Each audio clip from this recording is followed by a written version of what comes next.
Welcome back, gang. I'm sorry we've been off camera for a couple of videos short because basically me, James Sinclair, and Michael Chudley, who's the man behind the camera, both got coronavirus and I caught it off of him, but I'm not holding it against him. Make sure you subscribe to the channel if you love entrepreneurial stuff. This is the YouTube channel for you. This is our new print production room where we're going to be making all of our large format signs. Over here is some gold. This is building materials. If anyone has flirted with the idea of buying building materials right now, it's literally cheaper to buy rubies and diamonds and emeralds. It's so expensive, like this here. Ian, what was that sheet, this wood now? £25 a sheet. And what was it before coronavirus?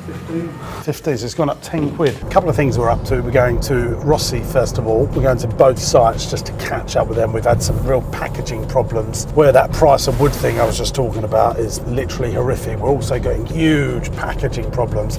And like I've said in previous videos, without packaging, it's really difficult to sell ice cream. Then I'm going to go and see how to do it on at the new factory that we're building. Then we're going to hopscotch over to Saffron Walden to look at a commercial property. Then over to Chelmsford to look at a block of flats that we're going to potentially try and buy and how we can structure that deal. That's what we're doing today. Come on, let's go.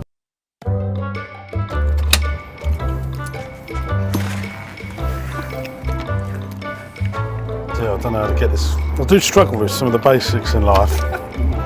Right, so this is what we're up to. We've dug gullies in the ground like this. Place these little fellas in there like this.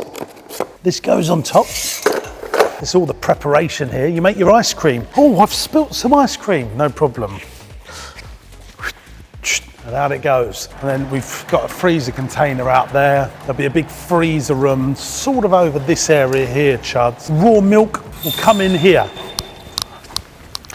Raw milk will go through here. It will then be pasteurised, sent over pipes going across the ceiling right to the end, turned into ice cream, turned into ice cream, turned into ice cream, turned into ice cream, tubs, Napoli's. Napoli's is your big tubs of ice cream, into the freezer room, into the vans, off to Asda, off to Morrison's, off to Co-op, off to all the thousands of independents that we service as well. And then forklift comes in here. Packaging up there and all your materials, let me show you. Up here will just literally be containers of packaging because I don't want to be caught out with everything that's going on at the moment where you can't get stuff. So we're just going to stockpile it. And because it doesn't go off and we're always using it, this is going to be like a showroom. There's literally going to be freezers of ice cream where people that come and visit us will just be able to taste free ice cream, turn it into Knickerbocker glories. I'm going to be basing my desk just right about there. We'll be roasting the coffee in here so that we can sell that to our customers as well. We have a boardroom in here is the initial plan. Another content creation room over here, plus offices downstairs. Turn that light off, someone's left it on. Drives me insane. So what do you think, Chuds? Looks good, doesn't it? Quite a lot of work in quite a short amount of time, really. Invested quite a lot of money into our profit-making ice cream company. Not profit-making ice cream company, but it will be one day. By the time we're in, it'll be 100 grand on the mezzanine, just building works. Then in goes £250,000 worth of brand new ice cream equipment. We're probably going to have to spend next year another £200,000 on just freezer storage. You heard that correctly. The business is ramping up. We're doing more and more. We've got more and more customers coming back to us, and this is all forever. You know, we want to think very long term here, and we've got lots more supermarkets that are coming on to us, and so we need to be having these larger scale production to be able to do this on volume. Very exciting. Hello, darling. Come off to them salad bowls, chicken and bacon, bit of egg. Oh, can I pay extra and have some pasta as well? Oh yeah, lovely, yeah. It's bad boy. Hi, Soph.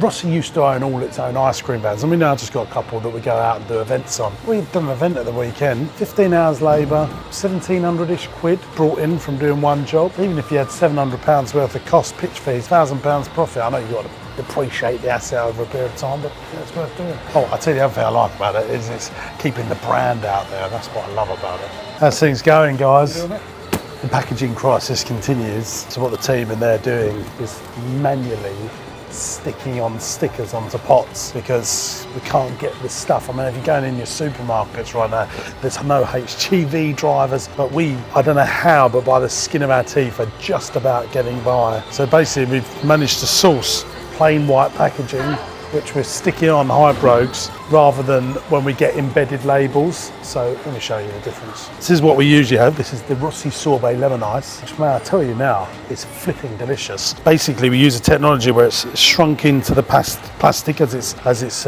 made. So that's no labour involved. This here is we're sticking these stickers onto the lid here, then they get put through the machine, which is like a halfway house, but literally staff sticking these on. Days and days of labour and hours go into it. But we've ordered literally 350,000 pots, which will get us through, and then we'll make sure we've got plenty of stock so that these supply issues that the world's having right now don't affect us. Basically, these guys are making these vanilla 1 litres.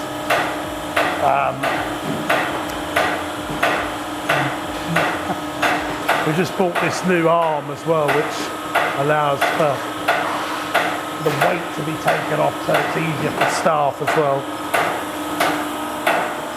That thing there, I think that was 1,700 quid. I hate the wastage. I'm always like, oh my God. So it goes in there, then that all gets thrown away. You know, those gullies that you saw earlier, just always sweep stuff in so that, like, this is all waste. Apparently that's the only way that you can do it.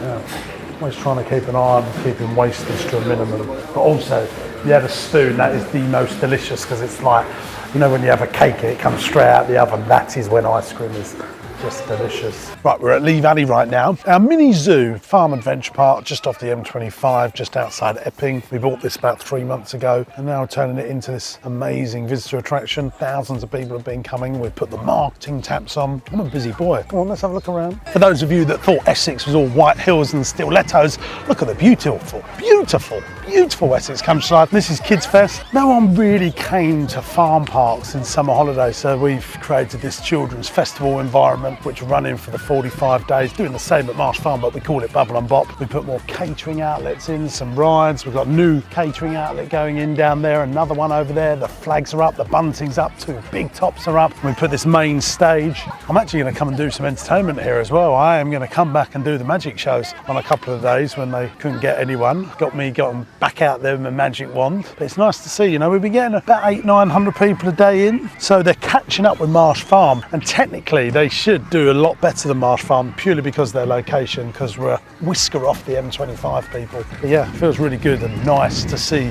busyness and some revenue generation. I think we're definitely into profit now here, and we're past break even, so I'm happy about that. Right, on to property, let's go. Sorry I'm a little bit late. Right, so you own this together? Let's check that the damp.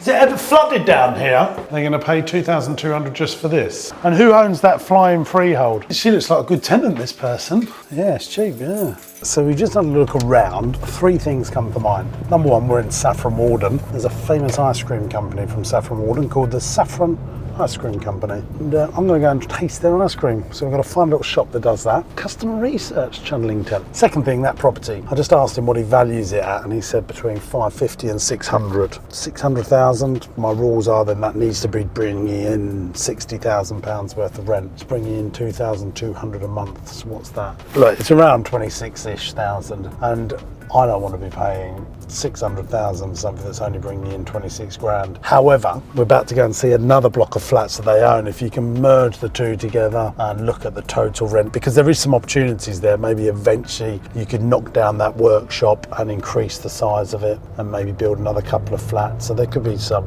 big advantages there. Right, where's this ice cream at? Summer strawberries and cream. Finest vanilla pod, Madagascan vanilla, that's the little specks of vanilla in there.